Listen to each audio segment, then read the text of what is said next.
The Center for Educational Media and the College of Education at Middle Tennessee State University are proud to offer professional development to K-12 educators in Tennessee through our online video library. These videos are aligned with standards set by the Tennessee Department of Education. For more professional development videos, check out our website at cem.mtsu.edu.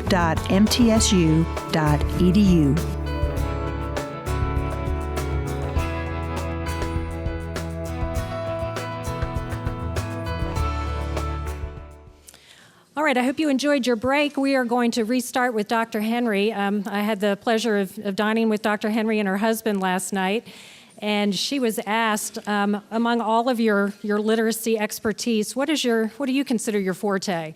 And she said morphology. I think we could see that from this morning's presentation. She said, we need more of it. We need to get more of it to our students. So to help us with that, let's welcome back Dr. Henry.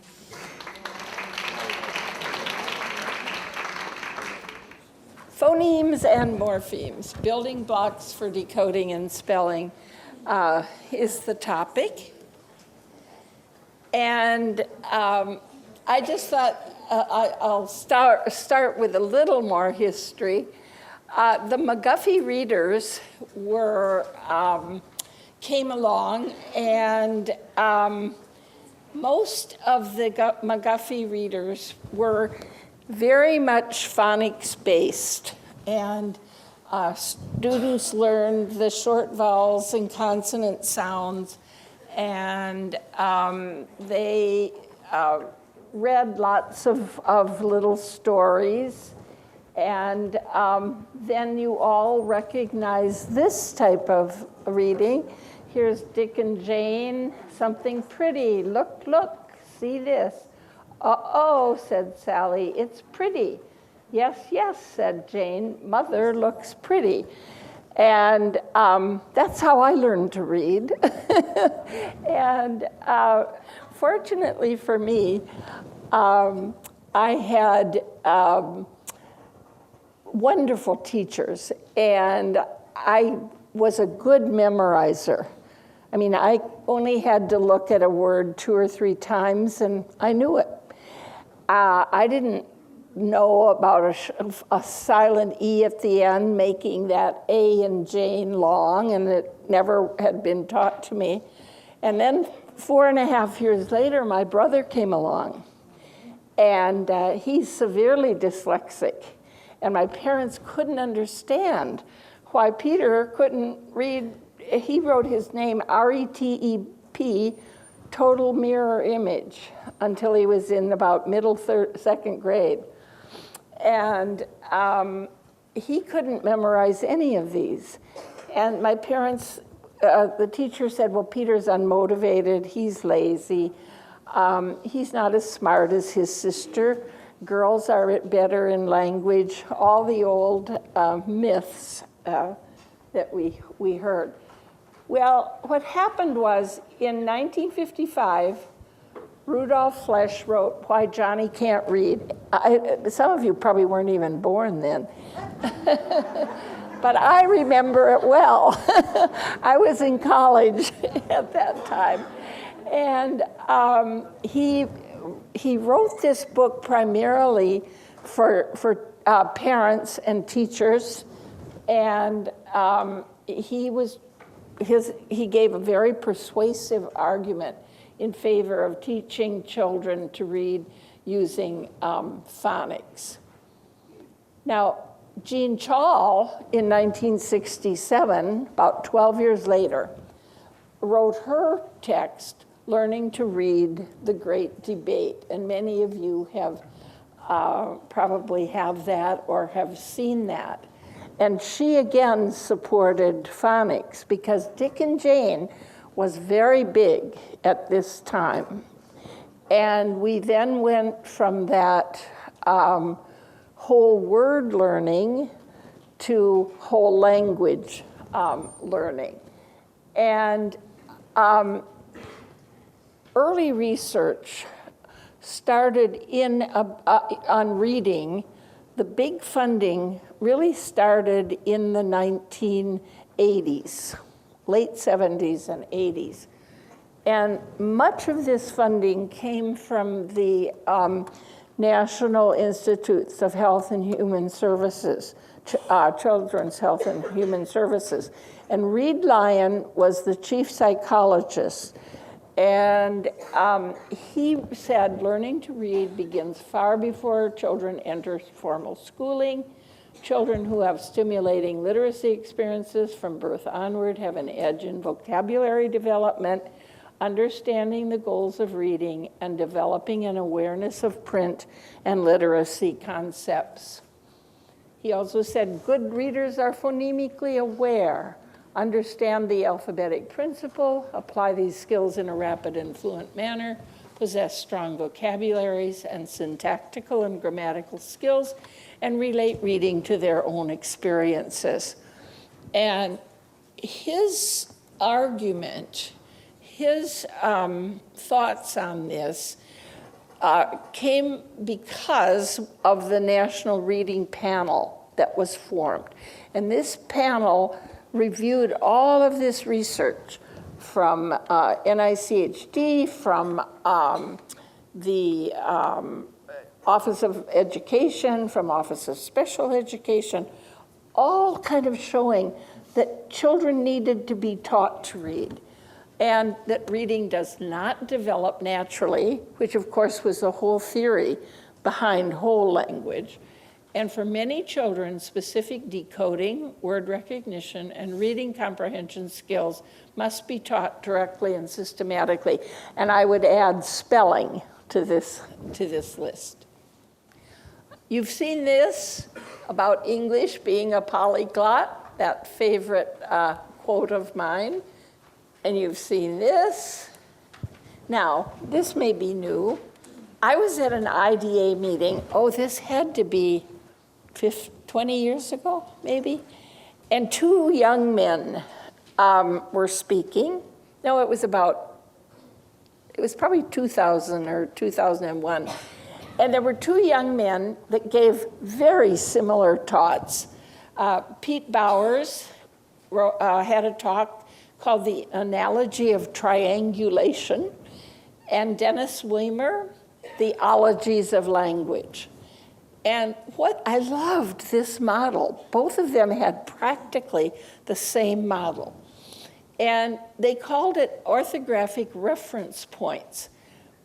And what this meant was, when we look at our writing system, orthography is any language's writing system.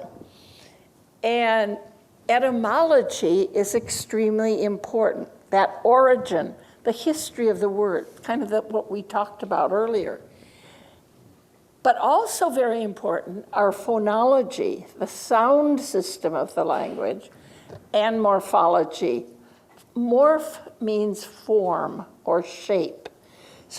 And morphology is that study of the shape of words. It's the meaning units. A morpheme is a meaning unit within words. Now, you've seen this before in terms of the etymology. Did it come from Anglo-Saxon? Was it from Old English? Or was it from Middle English? Did it come at the time of the Norman conquest, the Romance in Latin, and the Greek? Now, we're going to get much more into detail in this framework as we go through the morning. Here's a better picture. Here's how my thoughts have kind of changed on this. You'll notice that I have the compound words, syllable patterns, prefixes, and suffixes going way down to second grade. So this is more where my mindset is now in terms of that continuum. Now, let me show you a wonderful, here's another terrific book called A Structural History of English by John Nist. And here's what he said about the Anglo-Saxon. English remains preeminently Anglo-Saxon at its core, no matter whether a man is American, British, Canadian, Australian, New Zealander, or South African. He still loves his mother, father, brother, sister, wife, son, and daughter, lifts his hand to his head, his cup to his mouth, his eye to heaven, and his heart to God. Hates his foes, likes his friends, kisses his kin, and buries his dead, draws his breath, eats his bread, drinks his water, stands his watch, wipes his sweat, feels his sorrow, weeps his tears, and sheds his blood. And all these things he thinks about and calls both good and bad. Now, look at those words. Are they difficult? Are they sophisticated? No, they're the common everyday words we all use. But look at the nature of some of those words. Look at, I don't say he still loathes his mother, father, brother, son, and I don't know how we'd pronounce that. Look at heart, friends, berries, watch in a way, blood, all irregular words. They don't fit exactly into what we think of as that phonetic scheme, the phonics that we know. So this is why I say this is sometimes the most difficult layer for children to learn.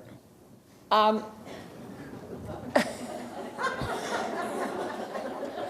love this. This was on a coffee cup I saw the other day. So I'm very aware. I've changed in my own teaching. I tutor occasionally, but not on a regular basis. But I rarely anymore use the term rule, because to me a rule is something that really stands most of the time. And when we think of this, there are all sorts of funny sentences like this. My brother, the severe dyslexic, remembers one from his 9th grade English teacher who got so upset with his spelling that she gave him this crazy sentence and with a lot of exception words. He remembers it. He can just spout it off. I don't remember it. So I always say kind of beware of the rules. Now, this is a nice little chart that my primary advisor at Stanford, Bob Kelfie, had developed when he was working at the University of Wisconsin with Dick Vinesky, who's a linguist and who wasn't a linguist. What they did was kind of divide the letters into consonants and vowels. We have our single letter consonants, we have our consonant blends, and we have our consonant digraphs, as well as those trigraphs like TCH. And then we have our short and long vowels, our R and L controlled vowels, and our vowel digraphs. And almost all of those patterns that we want kids to know can go on this chart. And when I was teaching at San Jose State, I'd always recommend to my pre-service teachers that they have this kind of a chart in their room. And as they presented the various patterns, they would place them here. Now, one of the things that I really emphasized with my teachers is teach the most productive patterns. So the vowel digraphs, some of those silent letters, obviously the main vowels, obviously the vowel digraphs, and all the other consonants. I don't like to teach that there are 8 ways to spell A, because over 96% of them, of the words with A, are spelled with an A, an open syllable A, like in baby or vacation, an A consonant E, an AI, or an AY, which usually is at the end. So those are real important to teach. Now, whether you want to teach EIGH, that's fine, EI. But some systems I was saying this once at a meeting in New York, and I said, don't teach EA as being A. I said, it happens in 3 words in the English language, 3 common words: great, steak, and break. You know, those are better learned as memory words. And one woman raised her hand, and she said, well, what about Shea Stadium, which is S-H-E-A? And I said, well, proper names don't count. But so that's just one of my thoughts. You know, if you have a limited time, teach the very productive patterns. Now, this is a conference on spelling. And here's Dolly. Spelling would be easier if you could buy vowels. And isn't that the truth?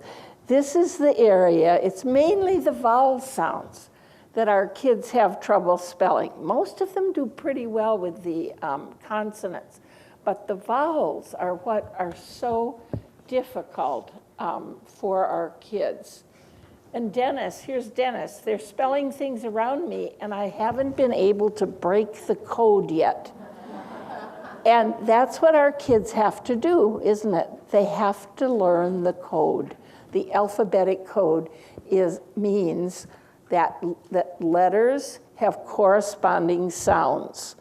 And that's what when we're teaching phonics, that's what we mean.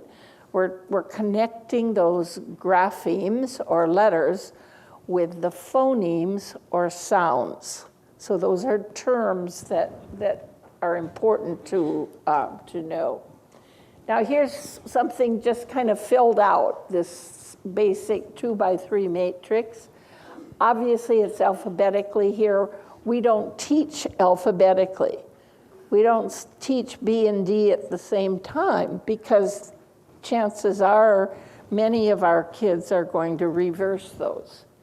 There are lots of books that give you an appropriate sequence and for teaching these. One of the things you want to think about is that this is all cumulative. You start with a handful of consonants and maybe one short vowel, then add the other short vowels as you're adding more consonants, then get into consonant blends, to consonant digraphs at the same time, breath-ending some of the vowel digraphs, often called vowel teams. So, but these are the types of patterns that we want kids to know automatically. As they see the letter, they know what the corresponding sound is. Most of the consonants, single letter consonants, have only one sound. A few have 2, like C being K or S.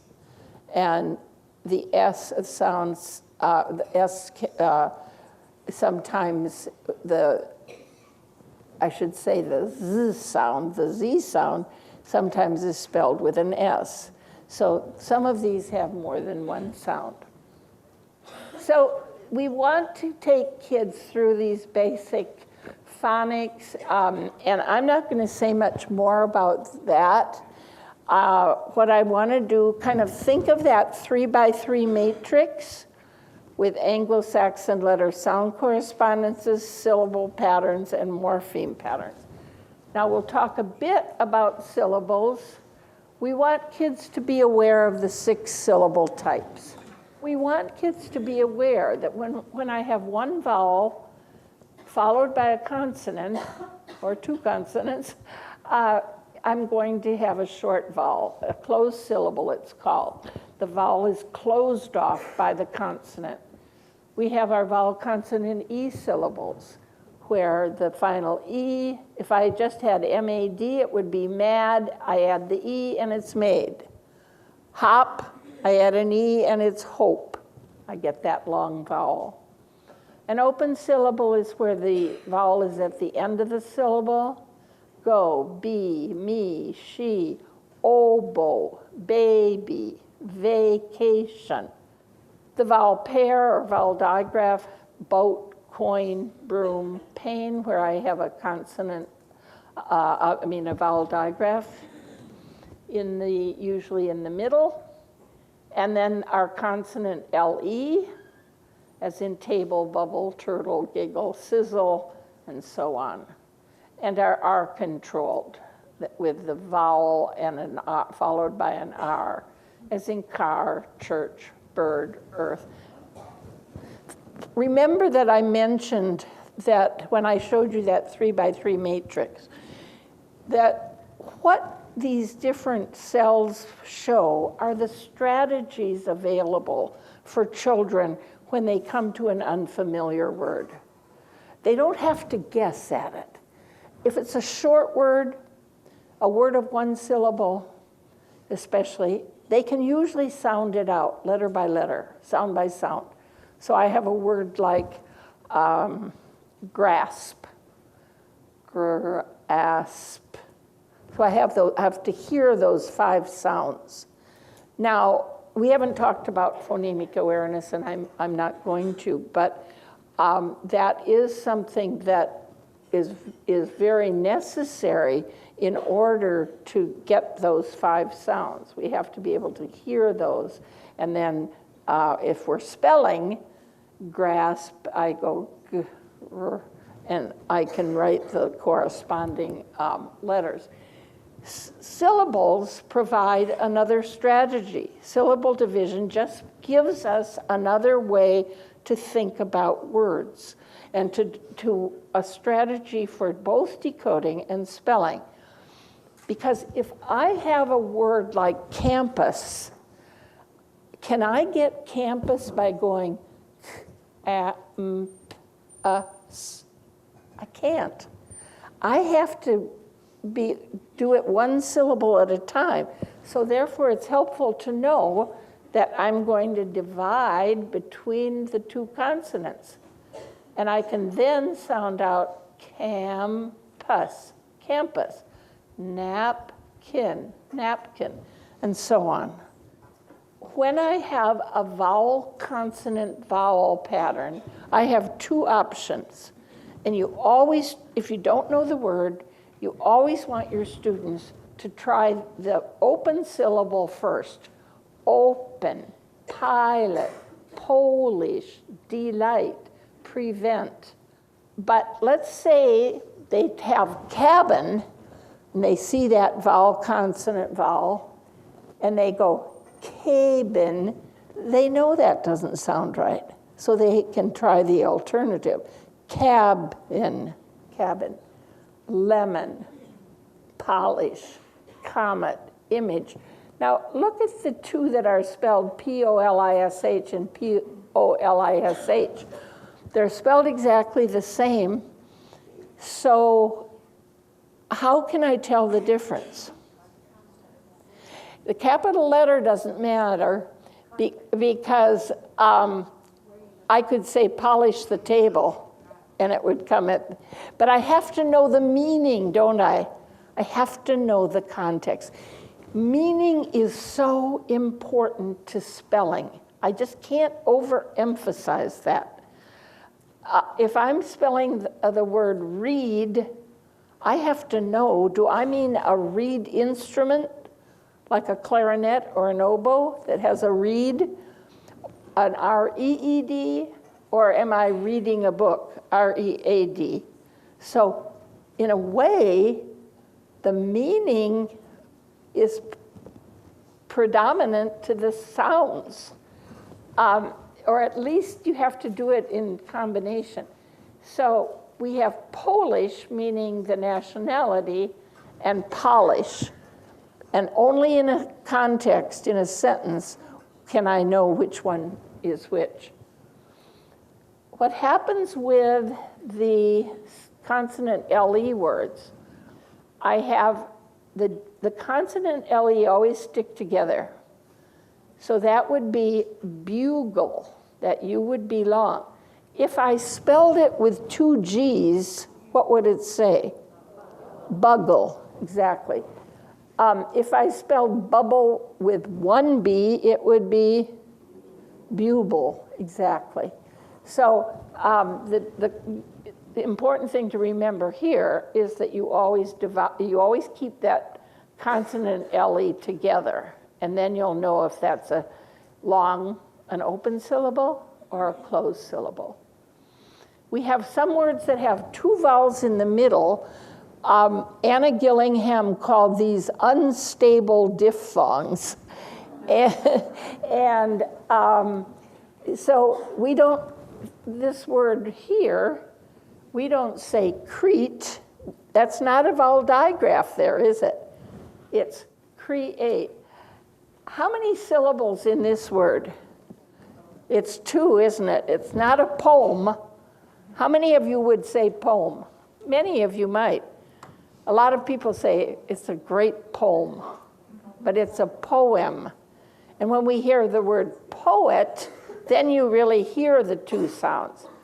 But when you see that P-O-E, the O-E thing, oh, is it poem? No, it's poem. It's not oasis, it's oasis. So I'm dividing after the O, after the A. How many syllables in this last word? It's three, isn't it? It's theory. It's not theory. And you hear it when I say theoretical. Theoretical. Then you can hear it. But most people just say theory, but it's technically theory. Okay. I mentioned the work of Pete Bowers, and one of the participants here said that he had heard Pete and Gina Cook and I speak in at an IDA conference 5 years ago, was it, or so? Yeah. And anyway, Pete just finished a doctorate at Queen's University in Kingston, Ontario, and he has a wonderful program called WordWorks Kingston. And here's what he recommends when you're stuck on a spelling. First of all, figure out, what does the word mean? Does that help you out? How is it built? That means, what is the structure? Are there prefixes? Are there suffixes, etc.? What other related words can you think of? And those relationships could be, let's say the word is interruption, and you see rupt, and then you think of abrupt and erupt and so on. Or they might be related in semantically, in terms of, what other synonyms and so on. And what are the sounds that matter? Some people think that Pete and some of his colleagues have gone overboard on morphology to neglect phonology, and they don't at all. But phonology kind of comes last. What are the sounds that matter as you're spelling this word? Now, what happens, remember that matrix, and we have the letter sound correspondences, the syllable patterns, and the morpheme patterns. What happens with remember the morpheme patterns are meaning units. That is, they have specific meaning. And we're going to talk about the difference with semantic meaning and syntactic meaning in just a minute. But what happens with the Anglo-Saxon, to expand words, to add morphemes, we do one of two things. We either compound or we affix. By compounding, we take two of those little Anglo-Saxon base words and we put them together.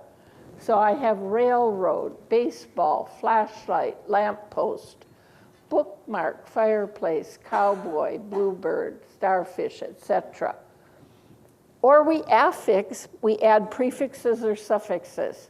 So help, helper, help, unhelpful, helpfully, play, playing, replay, replayed, read, reading, reread, misread, and so on. So these are little words. We've got basic words, but we've added suffixes or prefixes. So we can either compound or we can affix. Now, think about, remember that the morpheme is the smallest meaningful unit of language. Count the meaning in these words. Count the morphemes. How many in dogs? 2, exactly. Dog plus the plural S. How about railroad? Right? How about respelled? 3. I have re, spell, and the ED. How about this one? It's 4. Miss, understanding. How many syllables in that word? 5, exactly. 5 syllables, but 4 morphemes, because under is a morpheme. Un is also a morpheme if I have it like unhappy, unlikely. But der is not anything. It's not an affix and it's not a base. So I have 4. Now, what are the most common prefixes that we teach first? We have in, meaning with 2 distinct meanings, in or not. We have un, meaning not. Miss, bad or wrong. Dis. Now notice those first 4 are all prefixes with short vowels. They're closed syllables. We have 4, F-O-R-E. We have re and d and pre, all with very specific meanings. And we have I don't say a or a, do I? What do we call this sound? The schwa. Good. A lovely word. Most vowels are schwad. And a schwa happens when you have a non-stressed syllable. It's the neutral vowel in unaccented syllables. So usually prefixes will be, a suffix will almost always be schwad, and prefixes sometimes. Asleep, olden, greenest. I don't say est. The suffix isn't est, it's ist. Careless, it's not less, it's careless. The accent comes on the base usually, so these are unaccented.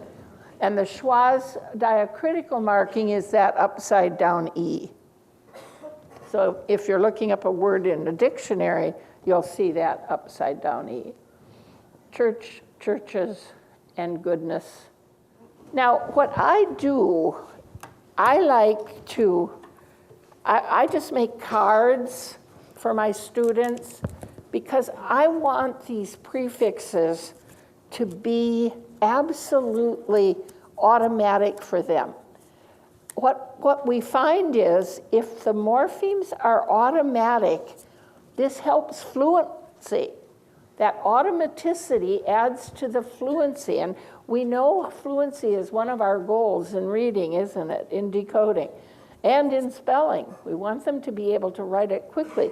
Well, if they recognize these immediately and know how to spell them, that'll be very useful. So I like to color code the different cards. I have the same kind of thing for suffixes with the common suffixes.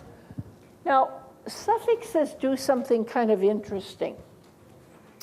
We have our inflected endings, where we have our plurals. Here are another 4 very useful suffixes. These are the most common suffixes. And suffixes have a different kind of meaning than prefixes. Prefixes and roots have a very specific semantic meaning, like not, or in, or whatever. But suffixes tend to have a syntactic meaning. The suffix puts a word into a certain part of speech. We'll get into that as we go into some of the derivative suffixes here, some of these. Now this is just kind of by column. The ones that I teach first are generally the ones we can add with Anglo-Saxon base words. So they're the ones we learn first. Then we have the ION, we have most, us, etc. Now, one of the things that you have to be aware of, OUS and ESS both say what? They're both schwad, and they say us, us. So how do I know which one to use? When do I use OUS? With what? Which part of speech? Dangerous, adventurous, humorous, adjective. How about ESS? Actress, governess, princess. Feminine noun. Right. These are things we can teach to children so that they can understand that this language is not a language of exceptions. This is fairly regular. Look at the suffix ER versus OR versus AR. They all say but ER is usually used with Anglo-Saxon base words for noun or adjective. Skater, baker, older, smaller. OR is usually used with Latin roots. Conductor, inspector, and so on. OR is almost always used as a noun. AR is used with Latin as an adjective. Spectacular, popular, and so on. So these are things that we can teach our kids that help them to spell these words. Now we do have to add the suffix addition rules, and I'm not going to get into those specifically, but we have to know when to drop a final E when adding a suffix, when to double the final consonant when adding a suffix, or when to change a final Y to I. So all of you should know that and figure that out. Here's the Egyptians doing their hieroglyphic. How many are there in whatever? It's like, does bigger have 1 or 2 G's? Does swimmer have 1 or 2 M's? Now, one of the things that I think is fun to do when you're working with morphemes is to have kids do activities like this. You can do this on the board. Have them, you could maybe choose the base word. So here we have friend. We have friendship and friendships. We have friendless. We have friends. Then friendly, friendlier, friendliest, friendliness, unfriendly, unfriendlier, unfriendliest, unfriendliness, girlfriend, girlfriends, pen friend. This was done at a school in China, in Beijing, an international school. So I guess a pen friend would be what we would call a pen pal. Boyfriend, boyfriends, befriend, befriends, befriended, befriending. Showing kids how the words expand. These are wonderful group activities. You can get 2 or 3 kids together to be making these kinds of word walls and word charts. This is from Pete Bauer's WordWorks, what he calls a word matrix. So I have my base word here, friend, And then my prefixes with friend could be un or be. And then I can show all the different suffixes that I could use with that. Notice friend is in bold and like is in bold, because here I've got a compound, don't I? Friend-like. And so I have to bold-face the base words there. This is from Michel Ramou's work, Real Spelling. He has a new website. It's realspelling.fr, which means France. It's worth looking at. But we have word, words, worded, wording, wordless, wordlessly, wordlessness, wordage, reword, reworded, and so on. You know, giving kids the sense of how we can expand on these words. Now, I want to move on for the rest of the morning to why we need to learn the Latin and Greek morphemes. How many of you are working with kids 3 and above, grade 3 and above? Most of you, it looks like. Those are the kids that need the Latin and Greek morphemes. So hopefully you'll be able to get something from this. Now, consider our literature and content area textbooks. I just opened the book Call of the Wild to, just any pages. And when you open it, page 52 and 53, here are words that the kids are reading. Now, this is a 6th grade adoption in California. All 6th graders have to read Call of the Wild. Jack London was from Oakland, California. Maybe that's why they have them read that.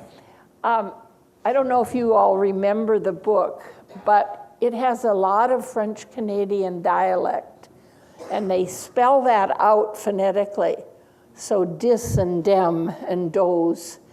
And it's very tricky for our kids who are struggling readers and writers. But look at these words: malingerer, suffering, jarring, terribly, tiredness, excessive, recovery, prolonged. I just took some of the words that had prefixes and suffixes. And I thought, wouldn't it be helpful for kids who could automatically recognize those prefixes and those suffixes? Here's some social studies, grades 4 through 6. These are not high school textbooks. These are 4th through 6th grade. Discovery, explore, navigation, exploration, celebration, exchange, governor, pilgrimage, colonist, constitution, declaration, independence, indenture, oppression, proclamation, representation, revelation, taxation. What if you'd never seen had prefixes and suffixes? And some of these with the Latin word roots. You'd have a terrible time, because phonics isn't going to help you. If I try to sound out a long word like discovery, e, there's no way I can get discovery. I have to know discover e. Okay? Explorer, navigation. I can sound it out by syllables if I can't recognize, but if I recognize shun right away, then I've got a lot of the word. So this is why we need to move kids ahead into this. Look at some of these words towards the bottom: assassination, anthropology, interdependence, proletariat, and so on. Look at math: addend, addition, calculation, calculator, decimal denominator, and so on. Isosceles, octagon, octagonal, and so on. Pentagonal, pentamino, perimeter, centimeter, millimeter, and so on. Milliliter. McCardle and Chabrai, in a wonderful book, say in international comparison, U.S. children do not on average perform badly in the early years. If international comparisons are taken as our guide, the reading crisis is one of adolescent literacy, not one of 1st to 4th grade literacy. And what we're finding is that by 8th grade, the kids who scored on the NAEP, the NAEP, the National Assessment of Educational Progress tests, who scored relatively okay in 4th grade, go down in 8th grade. I think a lot of it is that they don't get these words that are considered, these longer words where they have to read beyond 1 and 2 syllables. Now, I want to introduce you to Alan, who is a 12-year-old, and he finished 6th grade, he's going into 7th grade. And he was asked, this is not his own paragraph, this is dictated to him by a clinical psychologist, and she asked him to write in cursive. He's going into 7th grade. And he said, he tried his name, Alan, in cursive, and he said, I really can't write cursive. So she let him do the rest as printing. He was asked to write the date. That's September 30th, sept, and he immediately has that transposition. What I used to do was I would give this passage to my students at San Jose State, and they had to find all the errors and then tell what did those errors suggest for intervention? What did they have to teach the kids? Now, just try reading that by yourself for just a minute. Okay, so let's try reading it together. I'll kind of conduct. Okay, truly the hour when he was compelled to develop a composition seemed the longest and grimmest of the whole week. He fretted, chewed his pencil, regretted that he had not applied himself, and thought of other ways he would have preferred to spend the hour. This is not about ladies of the evening.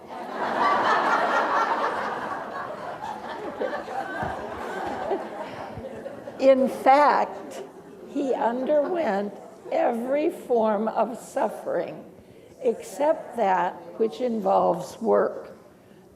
Finally, controlling his thoughts with an almost heroic effort, he ceased pitying himself and produced the weekly masterpiece. Now, all of these words are within a 7th grade ability if you're a good reader and if you're not dyslexic. Notice the kinds of errors that he makes right away. Take hour and when, whole. Many of these words are basic sight words that we're expecting 1st and 2nd graders to know. And Alan's now in 7th grade. Notice what happens with composition, seemed, longest, grimmest. What is he missing? The suffix, right? He uses,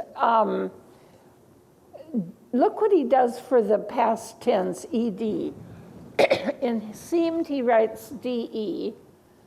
In fretted, he gets ed, and he gets ed in chewed. There's another one where he has the d.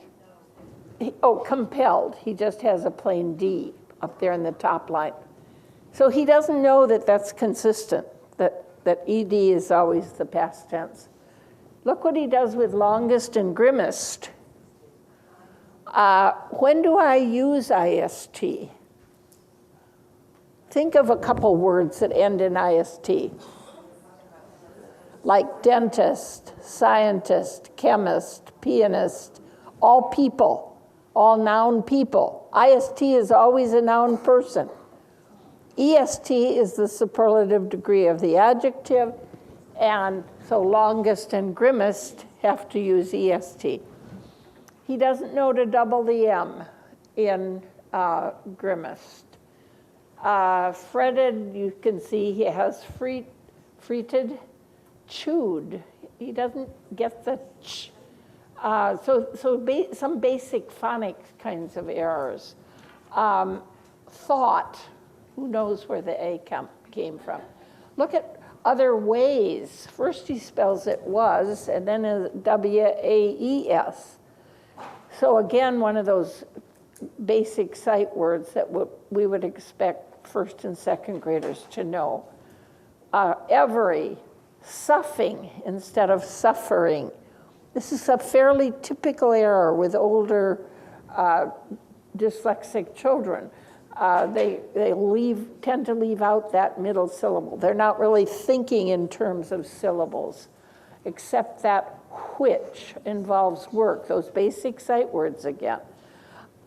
So you can see a lot of the errors. Now, what's fascinating about Alan is he is not your typical 7th grade kid.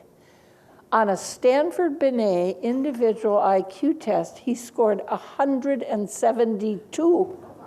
Now that's genius level. So here's this brilliant kid. Now at 11:29, I'll tell you the end of his story. It has a really interesting ending about what Alan is doing today. But this was Alan, and he got better because he was taught the structure of English words. He was taught all the common Latin and Greek roots and all of the corresponding prefixes and suffixes. Now, what happens with the Latin, remember that three-way matrix again. The letter-sound correspondences are pretty much the same. Fortunately, in Latin, there aren't very many roots with vowel digraphs. They're generally short vowels, spect, rupt, struct, dict, and so on. Some have vowel consonant E, like scribe, but most of them just have a short vowel. Syllable division is pretty much the same. And with the morpheme patterns, we don't compound very often. We occasionally do, but we tend to only affix. I should say usually affix. We don't compound like struct, dict, spect, rupt. No, but I have spect, inspect, inspector, respect, respectful, respectfully. I have to tell you kind of an interesting story.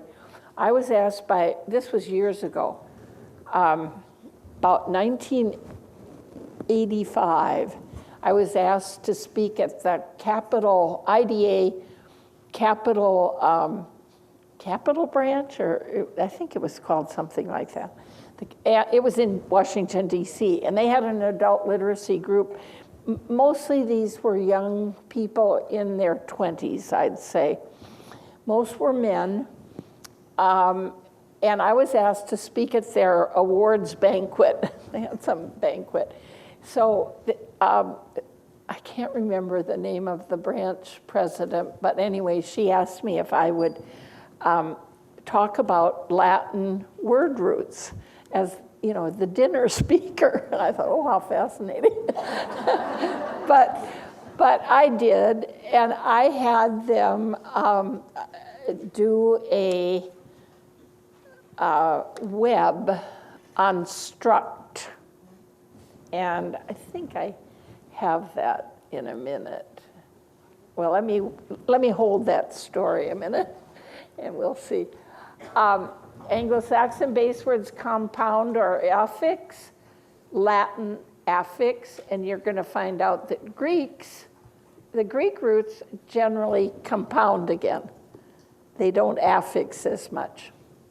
I wanted, as long as I started that story. Okay, so I had them all, they all had a piece of paper, and they could just brainstorm at their table the various words that they came up with. And so they came up with something like this. So here were a bunch of words with the prefix kun, with d, with ob, with in, and then all of these other ones. And after the meeting, this young man came up to me and he said, "I'm so mad." Well, I thought, what did I do? How did I offend him? And he said, I said, "Well, can I help you? How can I help you?" And he said, "I'm so mad, they never told me." And I said, "What didn't they tell you?" Although I knew what he meant. "They never told me that all I had to do was take this root and add these prefixes and suffixes, and I could make long words."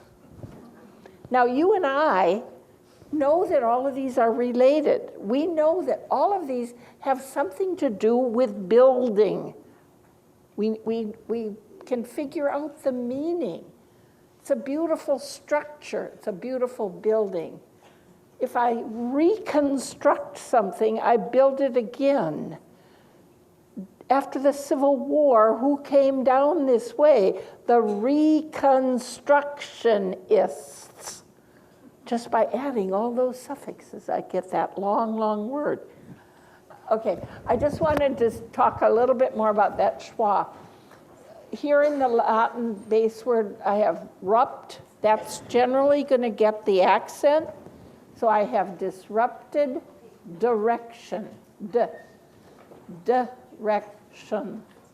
Attractive. So I need to know that IVE doesn't say I've. It says IV. Attractive, elective, and so on. This was an old Rockwell International. I don't think that company exists anymore. Direction is how they show the dictionary. Here are the prefixes. The ones that are underlined we teach first because those are the ones that go with the Anglo-Saxon base words. The long vowel, open syllable prefixes, the R-controlled prefixes, and then we have some two-syllable prefix, ambi, anti, circum, contra, counter, extra, intra, and so on. Most of these that are not underlined are usually found with the Latin word roots. And again, they all have specific meaning. Now, one of the things that we have to, especially with older students, are any of you working with middle school, high school? Good. With those older students, we want to get into what my mentor, Paula Rome, called chameleon prefixes. And linguists would call those assimilated prefixes. Take in, meaning in or not. We change the N to an L if the root begins with an L. I don't say something is illegal or illegible. I say ill. We change the N to an R if the root begins with an R. Irregular, irritate, irrigate, erode. And we change the N to an M or with the root begins with M, B, or P. Now, this is not so hard for decoding, but it is harder for spelling. That's why you have to point these out, because chances are they'll end up with just one L in illegal. They may not hear both those L's. Same thing happens with con, con. Connect, convene, convince, meaning together or with. We change the N to an L if the root begins with an L, to an R, before an R, and to an M before M, B, and P. Same thing happens, not exactly the same, but we have chameleon prefixes for sub. If the root begins with a C, that B becomes a C, success. Before an F, it's an F, and a G, and a P. And then add, meaning to or toward, has 8 different variants, what we call variants. Account, aggressive, apparent, assert, afford, allow, arrest, attend. So these are just things that you need to know about because it may come up. Now, here's the order that I give the Latin word roots in. And I make cards for the Latin word roots as well. So I want them all to be able to just automatically know what these say and what the meaning is, because all of these have very specific meaning. But notice, most of them have, well, this has vowel, R controlled, but most will just have a short vowel, dick and dict, viz and vid, tend, tense, tent. So we have very few that have vowel digraphs, which are more problematic for our students. I give form, port, rupt, and tract first, mainly because they're among the most frequently used, and they have only one form. Now, we have quite a few that we have what we call twin bases. We have scribe, script, spec, spect, strew, struct, dict, dict, flect, flex, and so on. Some have even 3 forms or 4 forms. Those I generally present later. In the Unlocking Literacy book, these are among the first ones taught, and then in the last chapter, I think the more advanced chapter, I have less common Latin word roots, but I don't have that on this chart. Now, let's see if we can do some of these together. Find the morphemes in these words. What's the prefix in reflection? How about the root? How about the suffix? Now, let me talk about shun, T-I-O-N, S-I-O-N, and C-I-A-N. When do we use C-I-A-N? Can you think of any words with C-I-A-N? Mathematician, electrician, statistician, physician. They're all people. They're all noun people. So when we have a noun person, musician, magician, then we use C-I-A-N. Otherwise, we tend to use T-I-O-N, sometimes S-I-O-N, especially if the root ends in a S, like accession. Technically, the root is only I-O-N. It's not shun. It's not T-I-O-N. But 2 different things happen. If I'm asking a child to divide this into syllables, where am I going to divide first? Reflection, right? Between the C and the T. But if I'm asking them to identify morphemes, I have reflect and ION.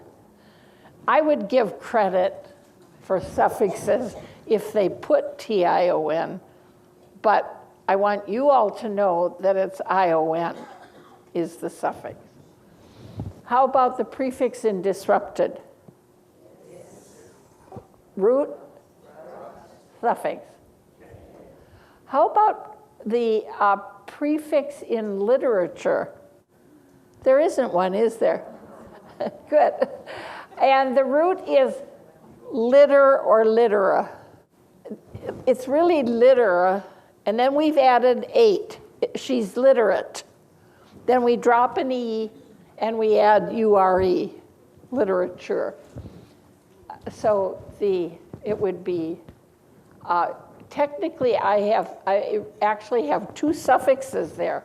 I have the root liter, I have a suffix 8, and then I cross off the E, and I have a suffix URE. How about collective? What's the prefix? Col, C-O-L, the root, lect, and the suffix, iv, okay? Subtracting. Prescriptions. I-O-N and S, right? How about reconstructionist? Prefixes. Root. Suffixes. Good. I-O-N and I-S-T. How about pendant? What's the root? Pend. There's no prefix. Pend is the root, meaning to hang. A pendant hangs. And the suffix? The nt, A-N-T. Submission. I-O-N, good. Inspector. Okay, so these are kinds of exercises that you can do with your kids. You can have them circle Latin word roots in the following words. I know you've just had a glance at those roots, but what's the root in the first word? Script. How about the root in the second one? It's fur. Fur. How about in convertible? Vert, to turn. Conference. Attractive. Adversary. Good. Okay, what does rupt mean? To break or burst. You rupture your appendix, it bursts. How about spect? Okay. How about dict? Flect. That should be bend, not too bent. How about spire? To breathe, like respiration. Tract, to pull. Tractor. Attractive, you're pulled towards something. Write the Latin words that mean to pull, that would be tract. You can just see the type of exercise. I won't test you on that. Fill in the blanks with the best word from the following choices. So it would be what? My report card had mostly A's. My sister interrupted our telephone chatter. The building was supported, and so on. Circle a word with a Latin root to replace the underlined word or words. My teacher helped the principal at lunchtime. What word means the same as teacher? Okay, how about turn in your research paper, your manuscript? Discuss word pairs. Compare the behavior of an extrovert and an introvert. Vert means to turn, an introvert turns where? Inward, and extrovert outward. The payoff for teaching morphemes is that not only are these patterns for decoding and for spelling, but for what? For vocabulary. And what has the highest correlation with comprehension? Vocabulary. So you get triple, at least, payoff teaching these morphemes. And yet, teachers many times are hesitant to do it. I've had teachers say, but I never had Latin in high school. Well, most people haven't. Or Greek. I don't know of anybody who had Greek, but maybe somebody did. But these are the kinds of things that you can do that enhance vocabulary, decoding, spelling, fluency, and then therefore comprehension. Now here's from Pete Bowers and Michelle Rameau. this is this real spelling. That's the right website. Here he's done one of those word matrices with struct. I can do re or deconstruct, and so on. The ES shouldn't be there. That ES, if you've got handouts, cross that out. He also does what's called word subs, showing how you add those parts together. Con plus struct plus ION, re plus con plus struct plus in plus struct plus and so on. These are just fun activities that the kids kind of like doing in groups, and it helps them to then be aware of the structure of the language. Okay, so here's our 3x3 matrix again. We've gone through the Anglo-Saxon letter sound correspondences, the syllable patterns, the morpheme patterns. With the morphemes, we learned that we both compound and affix. With the Latin, we know that the letter sound correspondences are the same as Anglo-Saxon. There are fewer digraphs. The syllable patterns are similar. The morpheme patterns, we generally affix rather than compound. Now we're going to move on to Greece. And we do have to learn some new letter sound correspondences with the Greek. And syllable patterns will remain pretty much the same. And the morpheme patterns will compound generally. We can also add suffixes, but generally what happens, and these are, linguists call the Greek roots combining forms, because we combine them, we compound them. Now, this is a 5th grade paragraph. Suppose you could examine a green part of a plant under the microscope. What would you see? Here are some cells, and then there's a picture of cells. From the green part of a plant, the cells have small green bodies shaped like footballs. They give the plant its green color. They are called chloroplasts. Chloroplasts are very important to a plant. As you know, plants make their own food. This food-making process is called photosynthesis.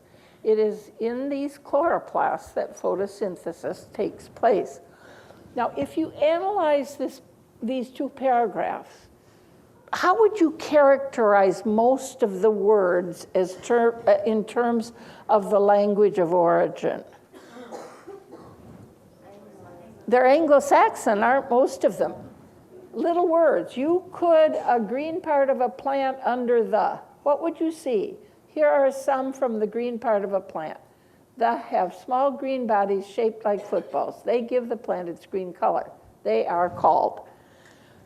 What are the scientific words? What are the words that in the context are so content specific to science? Those are the Greek words. And like chloroplast, microscope, and photosynthesis. Now notice microscope. I'm combining two combining forms, two roots. Microscope. Micro meaning very small, scope meaning to see or look. So I'm combining those. And there are no different unique Greek letter sound correspondence in that. But look at chloroplasts. I'm combining again, chlor, plus what we call a connective, O, plast. What's uniquely Greek in terms of letter sound correspondence with chloroplasts? The CH saying k. In Anglo-Saxon, the CH says what? If it's a French Latinate word, what does the CH say? Like champagne or chef or mustache, okay? So the CH can end up being one of 3 different sounds. How about photosynthesis? What's uniquely Greek letter sound correspondence in that word? The PH saying f. And the Y as a short I is very common. So those are the main changes. We have some very rare letter sound correspondences like MN in mnemonics, PN in pneumonia, and so on. RH is in rhinoceros. Those are all Greek. Yeah, I've got a list of those here for you. The three main ones, the PH, CH, and the Y is either an I, short I, or a long I, as in hydrogen, cyclops, as an open syllable. And then the less common, the PS, the RH, MN, PN, and PT. Look at the science text here. Brontosaurus, Cenozoic, dinosaurs, extinctions, Stegosaurus, trilobite, astronomy, atmosphere, environment, igneous. Again, grades 4 through 6. So it would be helpful to have some opportunity to think about some of these roots, learn some of them. Here's the roots that I teach, going left to right in the order. And of course, you have to connect it with its meaning. So make some cards, and you'll want the kids, your students, to know the meanings of all of these, and you'll want these to just be automatic. How many? How many morphemes in autobiography? Let's count them. Auto, bi, the O is a connector. You could say bio, graph, and the suffix is Y. So 4. How about photosynthesis? Photosynthesis. How many syllables in photosynthesis? 5. Yes, 5. How about bibliophile? Biblio and file. It's really bibli and then the connective O and file, but I would just take it that way because it's basically 2 morphemes. And what does biblio mean?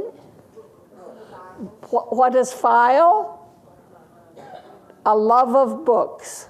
File is love, like in Philadelphia, the city of brotherly love. Okay. And a lot of snow a little bit ago.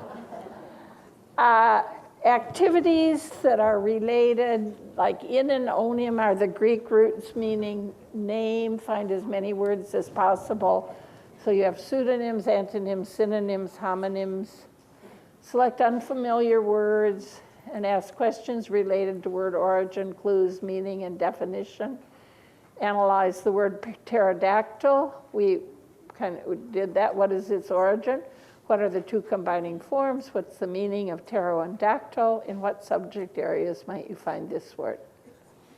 Make a web. Phone and phono. Give students a sentence with an unknown word, such as heterographs abound in the English language. Students study word using a dictionary, a thesaurus, find its origin, meaning, synonyms.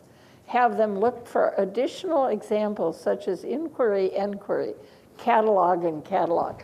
So a heterograph can be spelled more than one way, right? It's okay to spell inquiry with an I or an E. Again, we have our matching type of thing. You can figure that out. Have a student categorize words in a textbook chapter. So that one of my students did this one on prehistoric times, some of the Anglo-Saxon words, some of the Latin-based words, and some of the Greek-based words. Count the morphemes and syllables. Well, we've done that a lot. Okay, let's try doing this. We just have a couple minutes. What's the language of origin in Philharmonic? How do you know? That you've got that clue right there, don't you? The PH. How about psychology? Greek. Why? The PS, yep. Extraction. Latin, right? I've got a nice strong root subtract, and I'm adding my prefixes and suffixes. Hopelessness, Anglo-Saxon. I have hope, and then less and less. Introspective. Good. Laughing. Bookish. Manufactured. Latin. Good. Expeditious. Latin. Hydrophobia. What does it mean? A fear of water, right? Hydro is water. Phobia is fear. A fear of water. How about auditor? Latin, odd. And astrophysics, Greek. Good. It's a nice combined form, astro and physics. Okay. How many of you have seen Aquila and the Bee? Did you love it? If you want to give yourself a treat, if you haven't seen it, rent it this weekend. It's a wonderful story about a young woman, an 8th grader, who wants to be in the National Spelling Bee. And Lawrence Fishburne, who I adore, is her professor, and he's from UCLA. And he shows her this word, solitarianus. And he asks her what it means. He takes her through solitarianus. He said, well, what does sola mean? What does it make you think of? Well, she said solar. And he said, well, what does that mean? Well, the sun. Do you recognize any other word part? Well, terrain? Yes, of course. What do you think terrain is? Well, it's the earth. Well, yes, that's right. It's the sun and the earth working together to provide energy. And so he takes her through all these words, and here's what he says. Where do you think big words come from? And Aquila says, people with big brains. So where do big words come from? From little words, Greek ones, Latin ones, French ones. You'll win by using my methods, by first understanding the power of language, then by deconstructing it, breaking it down to its origin, to its roots. You will consume it. You will own it. I got goosebumps when I saw this. I thought, yay. Anyway, here are a bunch of websites for you. Etymology Online is a wonderful resource for the origin of words. All of these are really wonderful websites for you. Here's Alan at the end. He's using cursive writing. I tutored him for 6 months, and he just soaked this stuff up because he was so bright, very atypical. But notice he's not quite perfect. I mean, he didn't memorize these words that were, he learned about EST versus IST. He learned the rules of adding suffixes, why he had to have 2 T's in front of it, etc. But he's not perfect. He finally is wrong. Develop, he has an E on the end. And I think he has, controlling should really have 2 L's, although that rule is changing. In new dictionaries, they're allowing both 2 L's or 1 L. I told you I'd end this with Alan, what Alan is doing now. He owns a bookstore in San Francisco, and I went to see it about 8 years ago.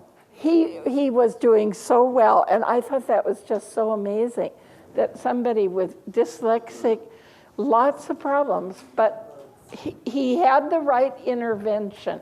He got what he needed, and I don't think he went to college. He worked right after high school at a software, designing software. He was big on Dragons and Dungeons when he was in high school. And anyway, so that's a happy story. So thank you very much.